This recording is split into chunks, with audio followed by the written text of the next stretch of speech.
صفحہ نمبر 137، آیت نمبر 11، سورة الاعراف۔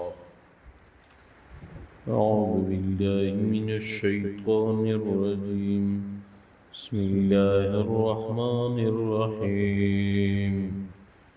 وَلَقَدْ خَلَقْنَاكُمْ ثُمَّ صَوَّرْنَاكُمْ ثُمَّ قُلْنَا لِلْمَلَائِكَةِ اسْجُدُوا لِآدَمَ فسجدوا إلا إبليس لم يكن من الساجدين۔ اللہ تبارک و تعالی فرماتے ہیں وَلَقَدْ خَلَقْنَاكُمْ ثُمَّ صَوَّرْنَاكُمْ، تحقیق ہم نے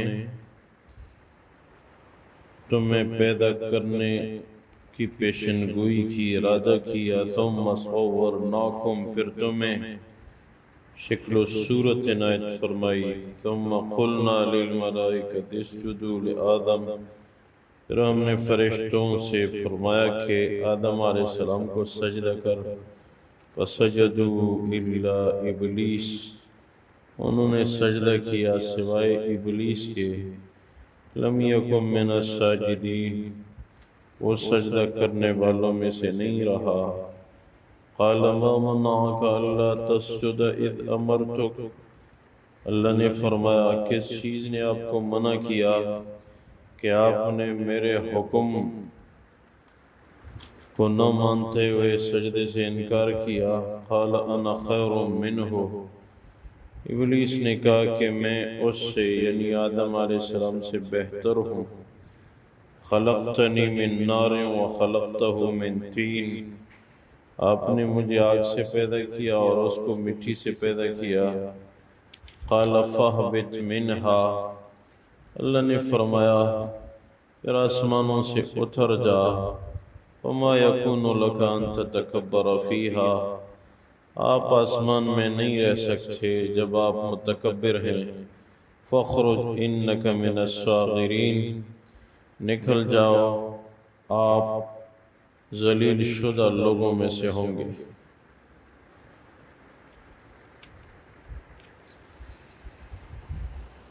اللہ تبارک و تعالی نے انسان کو بار بار خطاب فرمایا ہے کہ میں نے تمہیں پیدا کیا، میں نے تمہیں شکل و صورت دی، پھر جب میں نے انسان کو پیدا کیا تو فرشتوں سے فرمایا کہ اس کو سجدہ کر، تو ابلیس نے انکار کیا، باقی فرشتوں نے سجدہ کیا۔ اللہ تبارک و تعالی نے اپنی بارگاہ سے دور کر دیا، اس پہ لعنت فرمائی۔ ابلیس روایات میں آتا ہے کہ یوں کھوک پہ ہاتھ رکھے حیران کھڑا ہو گیا، اس لیے فقہا لکھتے ہیں کہ کھوک پہ ہاتھ رکھنا یہ شیطان کی مشابہت ہے، ایسے نہ کیا جائے۔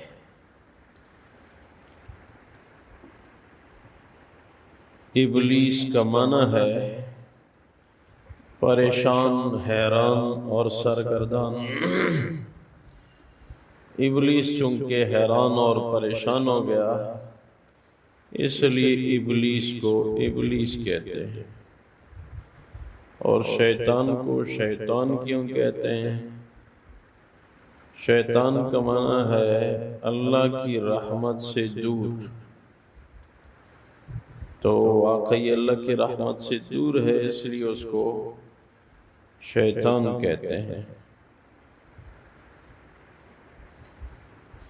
تو اس نے سجدے سے انکار کیا کہ میں سجدہ نہیں کرتا، اور وجہ کیا بیان فرمائی کہ میں آگ سے پیدا ہوا ہوں، آپ نے مجھے آگ سے پیدا کیا، اور اس کو آپ نے مٹی سے پیدا کیا، تو آگ مٹی سے بہتر ہے، میں اس سے بہتر ہوں۔ قال انا خیر منہ، انا کا لفظ استعمال کیا۔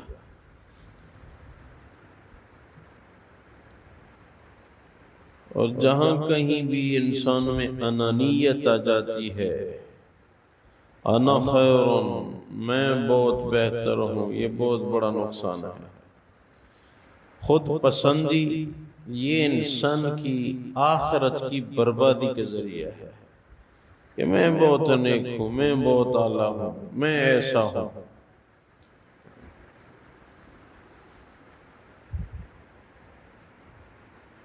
تو شیطان نے اللہ کے سجدے کا انکار کیا۔ اللہ نے فرمایا کہ فَاهْبِطْ مِنْهَا، آپ بس آسمان سے اتر جائیں، یہاں تکبر کرنے والا نہیں رہ سکتا، اور آپ اِنَّكَ مِنَ الصَّاغِرِينَ، ذلت والوں میں سے آپ ہوں گے۔ معلوم ہوا کہ جو تکبر کرتا ہے اللہ اس کو ذلت کا راستہ دکھاتے ہیں۔ حدیث قدسی میں ہے کہ تکبر میری چادر ہے، اللہ فرماتے ہیں تکبر میری چادر ہے، بس جو آدمی تکبر کرتا ہے وہ مجھ سے میری چادر چیننا چاہتے ہیں۔ اب دیکھنا یہ ہے کہ کیا یہ چیننے میں کامیاب ہوتا ہے یا نہیں۔ میں دیکھوں گا کہ یہ مجھ سے چادر لے لے۔ اللہ اکبر، ایسا جملہ اللہ کی ذات کے متعلق۔ اب دیکھیں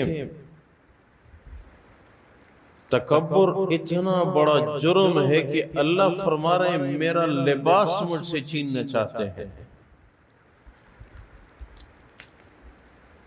اتنا بڑا جرم ہے کہ اللہ سے چادر کھینچنا، اور پھر انسان کی اتنی ہمت ہو جانا۔ تو تکبر سے انسان بہت نقصان کھا جاتا ہے۔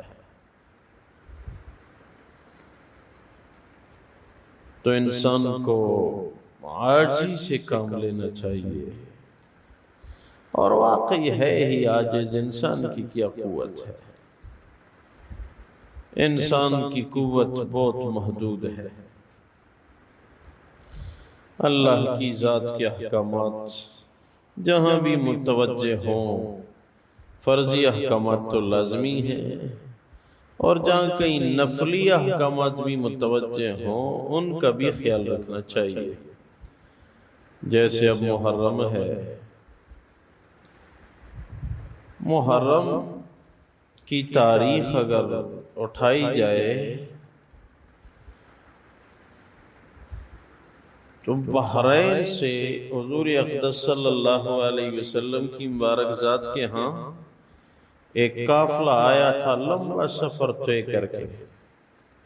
جو موجودہ بحرین ہے، یہاں سے 2 دفعہ یہ قافلہ آیا۔ اشج اس کے سردار کا نام تھا، ایک دفعہ 11 افراد تھے، اور ایک دفعہ 60 افراد کم و بیش منقول ہیں۔ دونوں دفعہ یہ وفد محرم کے مہینے میں آیا، اور بیچ میں کئی سال کا وقفہ کر کے آیا، اور جب حاضر خدمت ہوئے مسجد نبوی میں تو حدیث میں ہے کہ وہ تو صحابہ کرام تھے، اللہ کے رسول کو بن دیکھے اس پہ ایمان تھا۔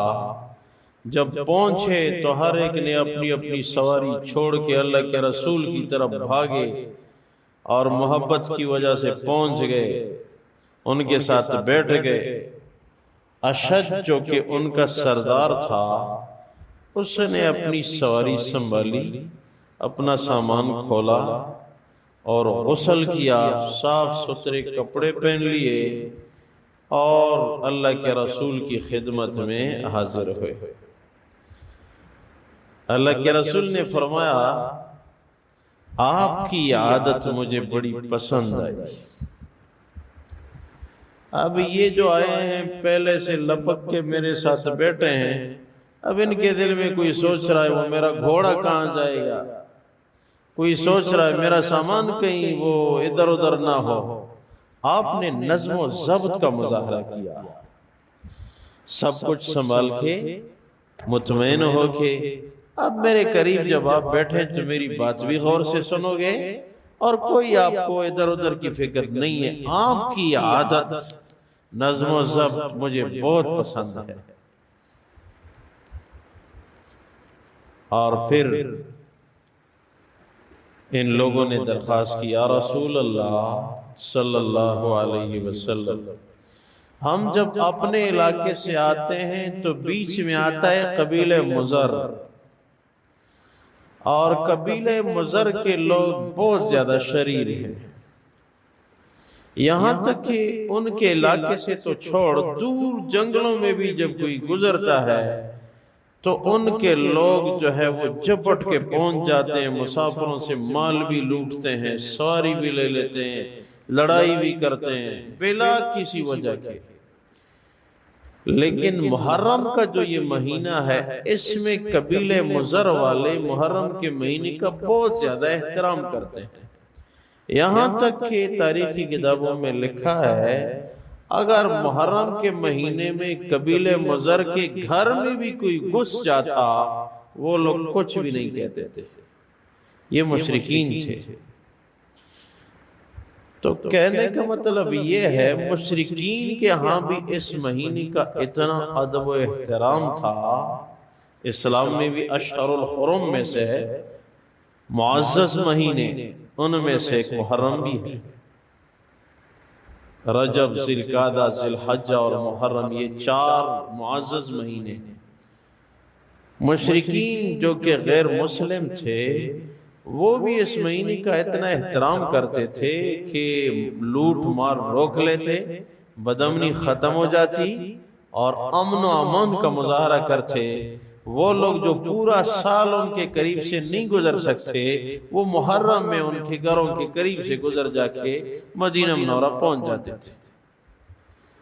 انہوں نے درخواست کی کہ یا رسول اللہ ہمیں دین کے احکام سکھا دیجئے، کیونکہ پھر سال بھر ہم نہیں آ سکتے، راستے میں قبیلہ مضر رہتا ہے۔ اللہ کے رسول ان کو احکامات سکھاتے، وہ محرم ہی میں واپس لوٹ جایا کرتے تھے، کیونکہ دوسرے مہینوں میں قبیلہ مضر آس پاس سے کسی کو گزرنے نہیں دیتے تھے۔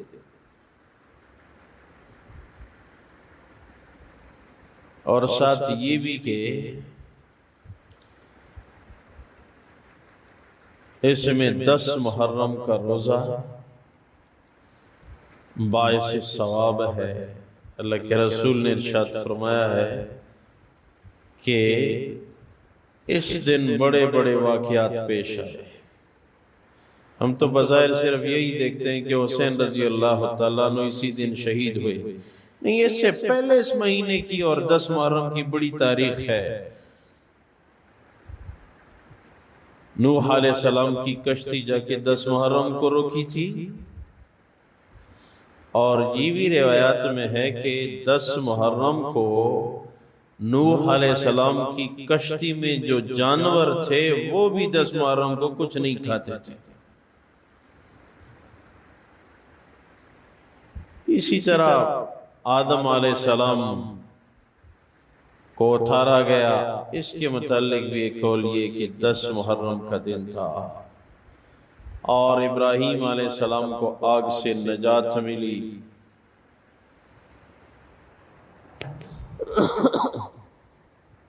اس قسم کے بہت سارے واقعات 10 محرم کو پیش آئے،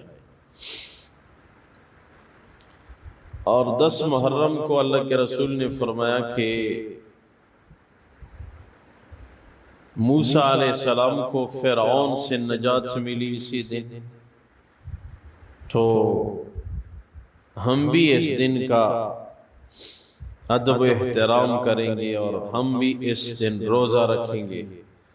صحابہ کرام نے عرض کیا، یا رسول اللہ صلی اللہ علیہ وسلم اس دن تو یہودی بھی روزہ رکھتے ہیں، تو پھر تو آپ نے فرمایا ہے کہ اعمال میں یہودیوں کی مخالفت کرو، تو یہ تو ان کے ساتھ مشابہت ہو گئی۔ پھر فرمایا اچھا وہ لوگ بھی 10 محرم کو روزہ رکھتے ہیں؟ ہاں وہ بھی رکھتے ہیں۔ فرمایا اگر زندگی نے وفا کی تو اگلے سال انشاءاللہ 10 محرم کے ساتھ 9 محرم کا روزہ بھی میں رکھوں گا۔ لیکن زندگی نے وفا نہیں کی اور اللہ کے رسول اگلے سال کے محرم آنے سے پہلے اور ربیع الاول میں دنیا سے رحلت فرما گئے۔ اب تعلیم یہ ہے کہ اگر کوئی رکھ سکے تو بہتر یہ ہے کہ ہمارے نبی نے جو خواہش ظاہر کی تھی، اگر زندگی نے وفا کی تو 10 کے ساتھ 9 بھی میں اگلے سال رکھوں گا۔ تو ہمارے نبی کو تو توفیق نہیں ہوئی، لیکن ہم اس کی خواہش کو پوری کر گئے۔ تو 10 کے ساتھ 9 بھی رکھ لیں۔ کل 9 محرم ہے اور پرسوں 10 محرم ہے۔ لیکن یہ بات بھی ذہن میں رکھیں کہ یہ اللہ کے رسول نے کیوں فرمایا تھا کہ میری خواہش ہے کہ اگلے سال 9 کا روزہ بھی رکھوں گا؟ اس کی وجہ یہ تھی کہ یہودی بھی 10 محرم کے روزے کا پکا اہتمام کرتے تھے۔ رہا آج کل کا دور تو آج کل یہودیوں میں وہ عادت باقی نہیں رہی کہ وہ 10 محرم کو روزہ رکھیں۔ تو جب وہ وجہ نہیں رہی تو اب یہ گنجائش ہے کہ اگر کوئی آدمی 2 روزے نہیں رکھ سکتا اور 1 رکھ سکتا ہے، اب اگر صرف 1 رکھے تو 1 بھی چھوڑ رہا ہے کہ بھئی 2 رکھ نہیں سکتا اور 1 کی اجازت نہیں ہے، بس دونوں کو چھوڑ دو۔ اس کے لیے یہ ہے کہ وہ 10 کا روزہ رکھے، کیونکہ وہ وجہ اب نہیں رہی۔ اور اگر کوئی دونوں رکھے تو بڑی اچھی بات ہے۔ امت ضعیف ہے، کمزور ہے، جو جس انداز میں ہمارے ساتھ نیک اعمال میں چل سکتا ہے اس کو چلائے رکھو، کسی کو مایوس نہ کرو۔ اور نہیں بھئی 2 ہیں کیوں 1 روزہ رکھا، کس کو آپ نے کہا ہے؟ نہیں، امت ضعیف ہے، کمزور ہے، اور 1400 سال ہو گئے اللہ کے نبی رحلت فرما چکے ہیں، صحابہ نہیں ہے، اور ایک آدمی 1 روزہ رکھ رہا ہے تو اس کو رکھنے دو۔ امت ضعیف ہے، امت کمزور ہے، تو اس کو چلائے رکھو۔ جو جس انداز میں بھی عمل میں چل رہا ہے اس کو شاباش دو اور اس کو چلائے رکھو۔ تو یہ بھی کوشش ہو کہ 9-10، اگر 9-10 نہ ہو تو چلو 10 تو جن سے ہو سکے ضرور کوشش کر لیں، اجر ملے گا اور فائدہ ہوگا۔ اور یہ بھی حدیث ہے کہ جس کسی نے 10 محرم کو اپنے اہل و عیال کو اچھا کھلایا اور وسعت کی اپنے اہل و عیال پہ، تو اللہ تبارک و تعالی پورے سال اس کو اچھا کھلائے گا۔ تو وہ وسعت کی جو حدیث ہے وہ 10 محرم کی ہے۔ وہ کچھ ساتھیوں نے 7 محرم کو کچھ چاول کچھ ایسی ویسی چیزیں بنا کے، تو چلو صدقے کی ہر دن اجازت ہے، کوئی صدقے کی ممانعت نہیں ہے کہ جی 7 پہ نہ کرو ہمارے نبی نے منع، نہیں، ایسی کوئی بات نہیں۔ اور کسی کو مایوس بھی مت کرو، اپنے پھر 7 کو کیوں کیا؟ اور نہیں، یہ ثواب کا کام ہے، کیا تو اچھا کیا ہے، نہ کرنے سے تو 1000 درجے بہتر ہے۔ ہاں، اپنے اہل و عیال پہ وسعت وہ جو ہے اس کے متعلق وہ 10 محرم کو جو اپنے اہل و عیال پہ وسعت کرے تو اللہ اس کو پورا سال اچھا کھلائے گا۔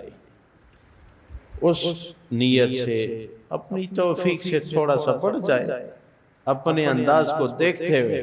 ایسا نہ ہو کہ اب قرضہ لے لیں گے جی میں نے بکرا ذبح کرنا ہے، نہیں، یہ اسلام نہیں ہے۔ پھر وہ قرضہ مانگے، پھر جی دوں گا اور اسی میں موت آ گئی تو کیا فائدہ ہوا، دوسرے کے حقوق رہ گئے۔ نہیں، اپنے وسعت کے مطابق اسلام کسی پہ اتنا بوجھ نہیں ڈالتا جو کر نہ سکے، اور ہے ایک نفلی عمل، نہ کوئی فرض ہے نہ واجب ہے۔ بعض لوگ فرائض کا خیال نہیں رکھتے۔ وہ ایک ساتھی پچھلے 10 محرم کی بات ہے، کہیں میں گیا تھا تو مجھے کہنے لگا کہ یہ میرا بھائی ہے، یہ عید کی قربانی نہیں کرتا لیکن 10 محرم کو ضرور بضرور بکرا ذبح کرتا ہے، عید کی قربانی نہیں کرتا۔ ہم پوچھتے ہیں کیوں نہیں کرتے، کہتے ہیں میں غریب ہوں، مجھ پہ ہے نہیں، اور 10 محرم کو چاہے جدھر سے بھی ہو، جیسے کیسے بھی ہونا، لیکن بکرا ضرور ذبح کرتا ہے۔ جی اس دن جس نے وہ صحت کی نا، پورے سال وہ صحت کے ساتھ رزق ملے گا۔ نہیں، یہ اسلام کو دیکھ کے ہم نے جانا ہے نا، پوچھ لیں، پوچھنے سے کام بنتا ہے۔ تو بلا پوچھے اپنے ذہن پہ انسان نہ چلے۔ اگر ذہن نے ایک فیصلہ کر بھی لے تو شریعت کے آئینے میں اس کو دیکھا جائے کہ ہمارا مذہب کیا کہتا ہے۔ تو یہ جو اپنا دل ہے نا، یہ بعض اوقات بہت غلط جاتا ہے اور نفس رہنمائی کرتا ہے۔ ایک جوان نے مجھے کہا کہ میرے والد صاحب سود میں مبتلا ہیں اور 17 یا 18 سال کا کہا کہ سود کھا رہا ہے، اس کو ذرا سمجھاؤ۔ تو میں نے کہا ایسے میں براہ راست کیسے کہہ دوں کہ آپ سود میں مبتلا ہیں؟ غصے ہوا، کوئی جملہ زبان سے نکل گیا، نقصان ہو جائے گا۔ لیکن چلو میں کہیں ضمن میں کوئی بات آ گئی، یہ موجود ہو تو ایسے اشارتاً کسی ذریعے سے عرض کروں گا۔ تو ایسے موقع ایک دفعہ آ گیا کسی مجلس میں، تو میں نے یہ بات ذکر کی، تو یقین جانے مجلس ختم ہونے کے بعد اتنا مہذب آدمی بظاہر نظر آ رہا تھا، مجھے کہنے لگا آپ مجھے یہ بتائیں کہ اگر میں یہ سود نہ لوں، میں تو بوڑھا آدمی ہوں، میرا رزق تو نہیں ہے، تو میں اگر یہ نہ لوں تو میرے بچے اگر کچھ نہ کھائیں اور پریشانی کا شکار ہو گئے تو اس کا کون ضامن ہوگا؟ تو میں نے اس کو کہا کہ اللہ ضامن ہوگا۔ کون ضامن ہوگا؟ اللہ ضامن ہوگا۔ تو یقین جانے کہ وہ میرے ساتھ گویا ایک مناظرہ کرنے لگا کہ نہیں جی یہ تو میرا حق بنتا ہے، اپنا مال ہے، میں نے رکھا ہے، میں لے رہا ہوں، اس میں شریعت کیوں مجھے منع کرتی ہے؟ اب میں نے اس سے کہا کہ اب مسلسل میرے ساتھ بات کر رہا تھا، میں نے اس سے کہا کہ مجھے کوئی ضروری کام ہے، میں نے کہیں جانا ہے۔ اب میرا خیال یہ تھا کہ اگر میں بھی لگا رہا ہوں، یہ بھی لگا رہا ہے، کہیں ایسا جملہ اس کی زبان سے نکل جائے گا جو کہ سخت پریشانی کا شکار اور ایمان سے ہاتھ دھو بیٹھے گا۔ تو اپنے وہ دل کو بھائی اس میں نہ چلے، نفس کے کہنے پہ نہ چلے، شریعت کے آئینے میں دیکھو کہ یہ بات کیسی ہے۔ اور ہمارے ایک استاد تھے، اس نے ایک جملہ کہا، میرے تجربے سے وہ جملہ تقریباً ثابت ہے۔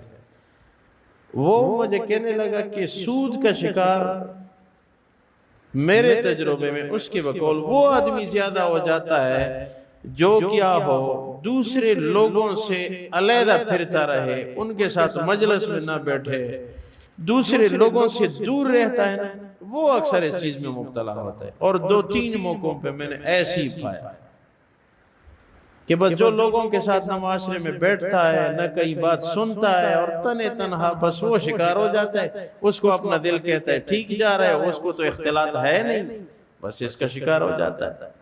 یہ اسلامی معاشرے میں بیٹھنا، مسجد میں سننا، حدیث سننا، علماء کی مجلسوں میں جانا، جمعے کا بیان بر وقت سننا، یاد رکھیں یہ ایک مستقل ایمانی چارجنگ ہے، اس کا بڑا فائدہ ہوتا ہے۔ بہرحال کوشش یہ ہو کہ 9-10 کا روزہ ہو، نہ ہو تو کم سے کم 10 کا، جن سے اگر دونوں نہیں ہو سکتے تو 10 کا روزہ رکھیں۔ اللہ اپنی بارگاہ میں قبول فرمائے۔ اللہ تبارک و تعالی فرماتے ہیں وَلَقَدْ خَلَقْنَاكُمْ ثُمَّ صَوَّرْنَاكُمْ ثُمَّ قُلْنَا لِلْمَلَائِكَةِ اسْجُدُوا لِآدَمَ۔ اللہ فرماتے ہیں کہ ہم نے تمہیں پیدا کرنے کا ارادہ کیا، پھر تمہیں صورت دی، یعنی آدم علیہ السلام کو، پھر ہم نے فرشتوں سے فرمایا آدم علیہ السلام کو سجدہ کر، فسجدوا الا ابلیس، انہوں نے سجدہ کیا، ابلیس نے نہیں کیا، لم یکن من الساجدین، وہ سجدہ کرنے والوں میں سے نہیں رہا۔ قال ما منعک الا تسجد اذ امرتک، اللہ نے فرمایا کہ آپ کو کس چیز نے منع کیا کہ آپ نے میرے حکم کو بجا نہ لایا اور سجدہ نہیں کیا؟ قال انا خیر منہ،